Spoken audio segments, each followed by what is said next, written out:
Finally, we get a little more Denji in our life since the ever so long wait for season 2. In the meantime, we have Chainsaw Man Reze Arc, or Reze Arc, however you pronounce it. So this film follows Denji as he learns about a new devil in town and has a new love interest. We meet a few new characters along the way. I couldn't tell you all their names because I was watching in subtitles, and you know, that goes by extra quick, especially short lines or whatever. But anyway, we're introduced to a shark devil and an angel slash devil, which is interesting. And I would love to see more about that dynamic, because the angel is presented as a tormented soul of such, and he's kind of ready to just be done with living. This takes place after season 1.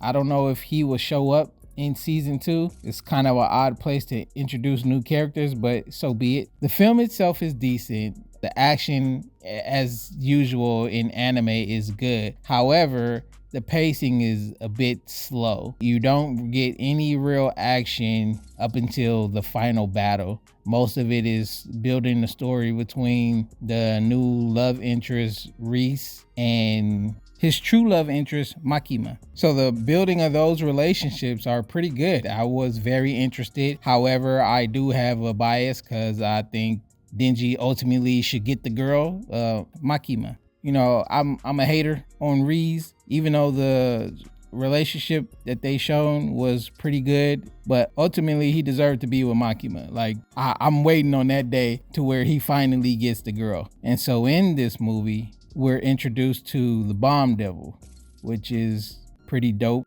The design I'm not too crazy about, especially the first design. The one towards the end of the film, like the final skimpy design, that one looks a little better. But I gotta hand it to the Japanese creators because they come up with some of the wildest stuff, and I'm just like, how did you think of this? I would have loved for some more interesting use of Bomb Devil's abilities, but ultimately they were pretty good. She's a little OP, so the way they defeated her was kind of like, huh? What?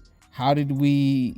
Denji's not the smartest character, and he didn't have any real backup in the final battle. So how did he get her? But whatever. It's not the typical fight of where he has his team and he ultimately like strikes the final blow, or he tends to, you know, keep the demon at bay so other people can come finish the demon off in particular fights. But yeah, this is a solid movie, a solid entry. It feels more like a filler episode than an actual movie. It feels like 3 episodes of filler before we get to the big fight or the big mid-boss fight before the next one.